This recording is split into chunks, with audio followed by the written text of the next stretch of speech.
This is an article that I read a few days ago on Addicting Info, and I want to share it with you. And I have a link to the whole thing down below in the description box. But the headline is, "Priest Walks Out of Woman's Funeral Because of Her Gay Daughter." This hit home with me particularly because it takes place in Maryland. The article doesn't describe exactly where in Maryland this happened, but Maryland is my home state. It's where I've lived my whole life. And I'll just read a little bit from the article itself. It's by Werner. And she says, "Something terrible happened this past weekend in Maryland, and the fact that it was Maryland, a state that has just proclaimed that all are equal and has enshrined that concept into state law, goes to highlight the lengths to which the right will go. In this instance, the right was personified by Father Marcel Guarnizo, who officiated at the funeral of a former family member of mine. My friend Barbara, the daughter of the deceased woman, was denied communion at her mother's funeral. She was the first in line, and Father Guarnizo covered the bowl containing the host and said to her, quote, 'I cannot give you communion because you live with a woman, and that is a sin according to the church.' To add insult to injury, Father Guarnizo left the altar when she delivered her eulogy to her mother. When the funeral was finished, he informed the funeral director that he could not go to the grave site to deliver the final blessing because he was sick." It is time for Christians of all stripes to stop and think about the teachings of the Jesus they proclaim to love so deeply and revere so much. I spent 12 years in Catholic school, and the Jesus I was told about would never have turned away anyone for any reason, and certainly not on the occasion of burying a parent. Father Guarnizo has a lot to learn about Christianity, and the Catholic Church has a lot to learn about the teachings of Jesus if behavior of this sort is tolerated. And then again, the whole thing is linked below in the description bar. You should read the entire article. It goes on a bit longer than that. The experience that Werner describes in that article reminded me a lot of the circumstances surrounding my wedding. My wife wanted to get married in the Lutheran church that her mother's family had attended for many, many years. And it was actually the same church where her parents had been married 30 some odd years ago.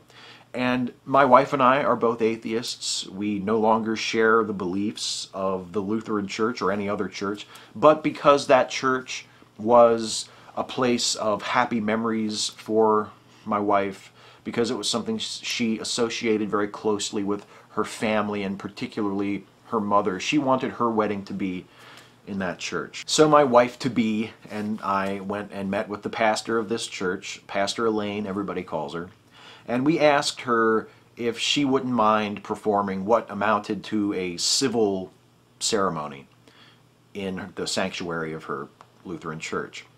And we could tell she was a little troubled by it. She was a little put off by it. It was an unusual request. She asked if she could say one prayer during the ceremony, and we said no, and we eventually agreed that there would be a moment of silence, and she, instead of saying the prayer, she would say, "Let's have a moment of silence." And if the people who were there, if they wanted to pray in that moment, they were free to pray, but it wouldn't be an official part of the ceremony.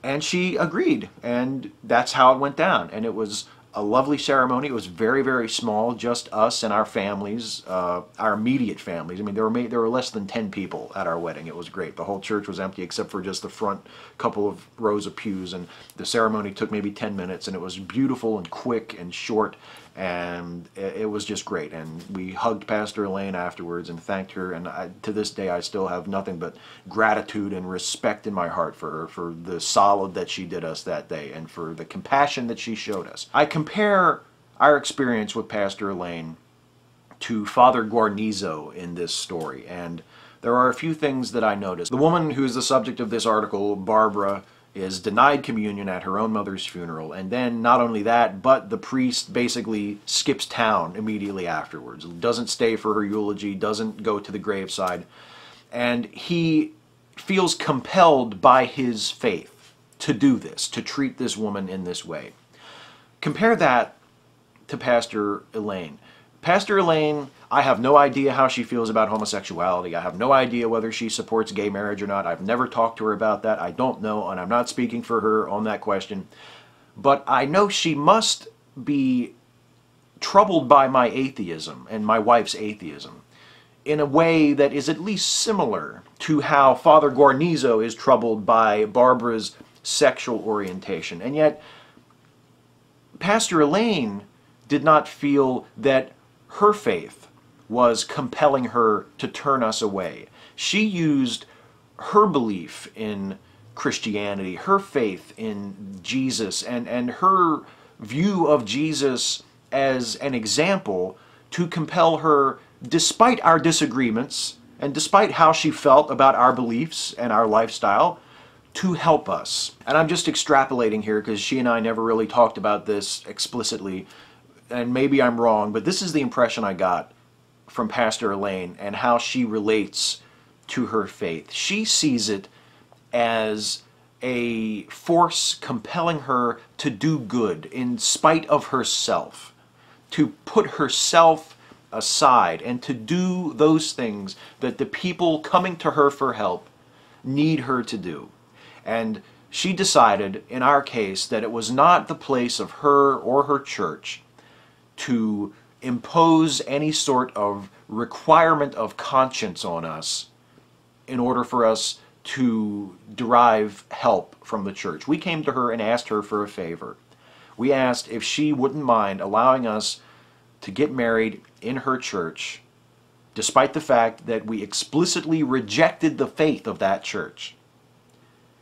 And she said yes, because she decided that it wasn't her job to convert us that day. It wasn't her job to banish us from the church because we didn't share its beliefs. It was her job to welcome us and to be compassionate toward us and to be kind to us and to do what she could to help us.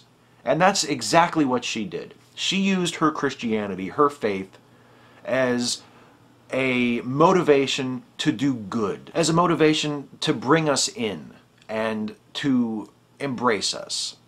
Father Guarnizo used his faith as a motivation to exclude and to discriminate against Barbara, and on, of all days, the day of her mother's funeral.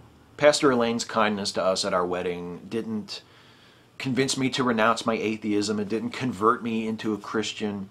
But when I think of how kindly and how compassionately and how selflessly she treated us at our wedding, and I compare that to the absolutely deplorable behavior of Father Guarnizo at this woman's mother's funeral, it confirms for me something that I've always believed, and that is that it's not your faith that makes you who you are. It's not your religion that is responsible for your character.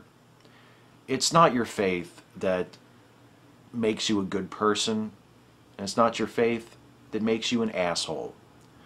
It's you.